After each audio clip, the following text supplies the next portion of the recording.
ফিলিস্তিনি ওই শিশুদের কান্নায় প্রতিটি মুমিনের হৃদয় কেঁদে যাচ্ছে।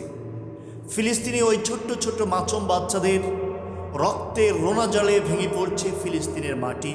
ফিলিস্তিনের আকাশ বাতাস কেঁপে উঠছে প্রতিটি মানুষের হৃদয়।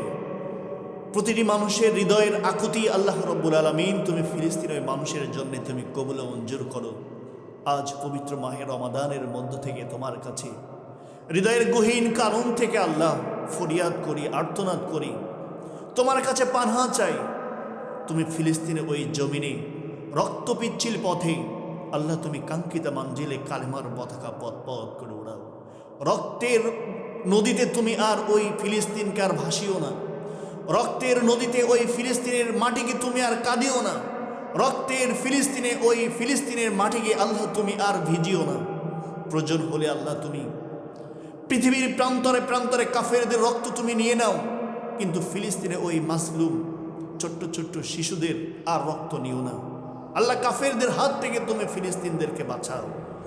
প্রিয় বন্ধুরা, ফিলিস্তিন নিয়ে আল্লাহ রাব্বুল আলামিনের যে কানেকশান আছেন, যতগুলো নবী রসুল এসছেন, সে প্রত্যেকটা নবী রসুলদের ওই ফিলিস্তিনের মসজিদুল আকসার সাথে কানেকশন আল্লাহ রাব্বুল আলামিন রেখেছেন। আর এই মসজিদুল আকসাকে কাফেররা কখনোই কোনো সময় কোনো মুহূর্তে এটাকে নিচ্ছিন্ন করতে পারবেন না ইনশাআল্লাহ।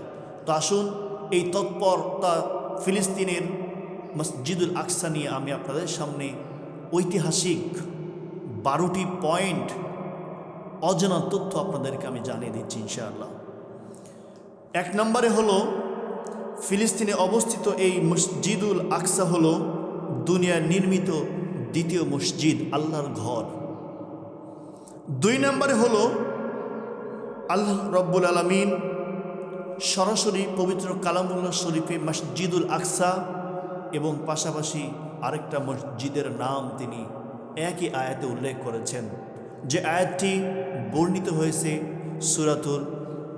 সূরা বানি ইসরাইলের মধ্যে। মসজিদুল আকসা এবং মসজিদুল হারাম, এই 2টি মসজিদের কথা আল্লাহ রব্বুল আলামিন এই পবিত্র কালামুল্লাহ শরীফের মধ্যে রেকর্ড করে দিয়েছেন। 3 নম্বর হলো এটা ছিল আমাদের প্রথম কেবলা। মসজিদুল আকসা আমাদের প্রথম কেবলা। প্রিয় বন্ধুরা, রাসূল সাল্লাল্লাহু আলাইহি সাল্লাম এই মসজিদুল আকসায় একটানা 10 বছর তিনি নামাজ আদায় করেছেন। আসুন 4 নম্বর হলো ফিলিস্তিনে অবস্থিত মসজিদুল আকসা নবী করিম সাল্লাল্লাহু আলাইহি সাল্লামের মেরাজ রজনীতে তিনি বিরতি করেছিলেন, বিরতির স্থল ছিলেন। প্রিয় বন্ধুরা, আসুন 5 নম্বরে হলো এই ফিলিস্তিনে অবস্থিত মসজিদুল আকসা রাসূল সাল্লাল্লাহু আলাইহি সাল্লাম সকল নবীদের ইমামতি করেছিলেন। মসজিদুল আকসায় আল্লাহর নবী বিশ্বনবী মুহাম্মদ রাসূলুল্লাহ সাল্লাল্লাহু আলাইহি সাল্লাম সকল নবী ও রাসূলদের ইমামতি করেছিলেন, তাদের নেতা হয়েছিলেন, নামাজ আদায় করেছিলেন। 6 নম্বর, পৃথিবীর ময়দানে 3টি মসজিদ আছে, যে 3টি মসজিদের উদ্দেশ্যে ইবাদতের উদ্দেশ্যে আপনি সফর করতে পারবেন। সেই 3টা মসজিদ হলো মসজিদুল হারাম 1 নম্বর, 2 নম্বর মসজিদুল নববী, 3 নম্বর মসজিদুল আকসা। এই 3টা মসজিদের ইবাদতের উদ্দেশ্যে সফর করা আপনার জন্য জায়েজ, বৈধ। তাছাড়া পৃথিবীর অন্য কোনো মসজিদ, অন্য কোনো মাদ্রাসা, অন্য কোনো খানকা, অন্য কোনো পীর সাহেবের খানকাকে সফর করা বৈধ নয়। প্রিয় বন্ধুরা, আসুন 6 নম্বর আমি হাদিস দিয়ে আপনাদের সামনে প্রমাণ করছি ইনশাআল্লাহ। 6 নম্বর এটা হলো আল্লাহ রাব্বুল আলামিন রাসূল সাল্লাল্লাহু আলাইহি সাল্লামের মাধ্যমে যে মসজিদুল আকসা আমাদের উপহার দিয়েছেন, এর মর্যাদা পৃথিবীর ময়দানে অন্যতম একটা মর্যাদা স্থানে রয়েছেন। আর এই ময়দানে যদি কেউ পৃথিবীর ময়দানে এই মসজিদের উদ্দেশ্যে কেউ ইবাদত করেন, প্রিয় বন্ধুরা, তাহলে তার সব হবে দ্বিগুণ। 1 নম্বর, মসজিদুল হারামে একবার যদি কেউ 1 রাকাত নামাজ আদায় করে, এই মসজিদুল হারামে যদি কেউ 1 রাকাত নামাজ আদায় করেন, তাহলে 1 রাকাত নামাজের সওয়াব হবে 1 লক্ষ রাকাতের সওয়াব। আল্লাহ রাব্বুল আলামিন যে পৃথিবীর ময়দানে 3টি মসজিদ তিনি নির্মাণ করেছিলেন, তার মধ্যে মসজিদুল হারাম।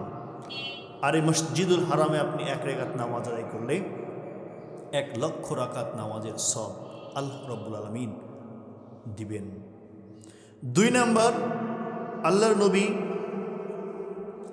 মুহাম্মদ রাসূলুল্লাহ সাল্লাল্লাহু আলাইহি সাল্লাম মসজিদে নববী অর্থাৎ আল্লাহর ঘর, নবীর ঘর, এই নবীর ঘরে যদি কেউ 1 রাকাত নামাজ আদায় করেন, তাহলে 50,000 রাকাতের সওয়াব আল্লাহ তাআলা দান করবেন।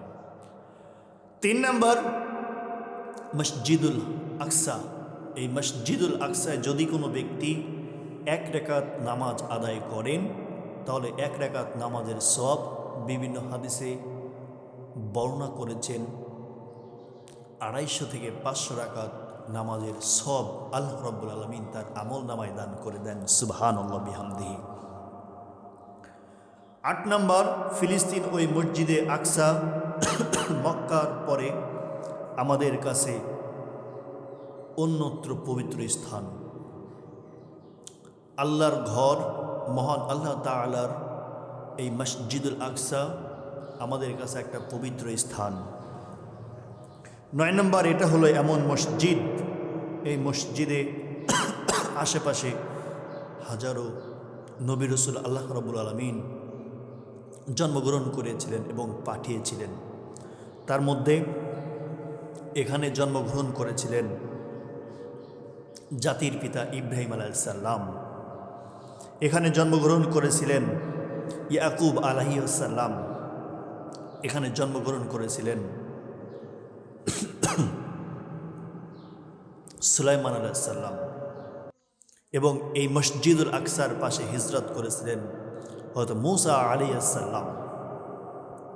10 নম্বর, এই মসজিদ হলো নবুয়ত ও হেদায়েতের কেন্দ্রস্থান। এই মসজিদুল আকসা হেদায়েত ও নবুয়তের কেন্দ্রস্থান।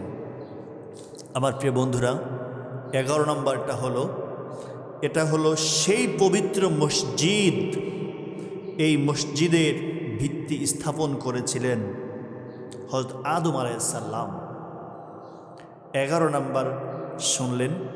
12 নম্বর অর্থাৎ সর্বশেষ, এটা হলো সেই মসজিদ যে মসজিদে সুলাইমান আলাইহিস সালাম পুনরায় নির্মাণ করেছিলেন এবং তিনি মানুষ দিয়ে তিনি কাজকর্ম করিয়েছিলেন। পাশাপাশি এই মসজিদে জিনেরাও মিস্ত্রি হিসেবে এই মসজিদ নির্মাণ করেছিলেন। সুবহানাল্লাহ বিহামদিহি। অতএব প্রিয় বন্ধুরা, এই মসজিদুল আকসাকে নিয়ে, ফিলিস্তিন নিয়ে কাফেররা যতই ষড়যন্ত্র করুক না কেন, এটা কখনো কোনো ফয়দা লুটতে তারা পারবে না ইনশাআল্লাহ।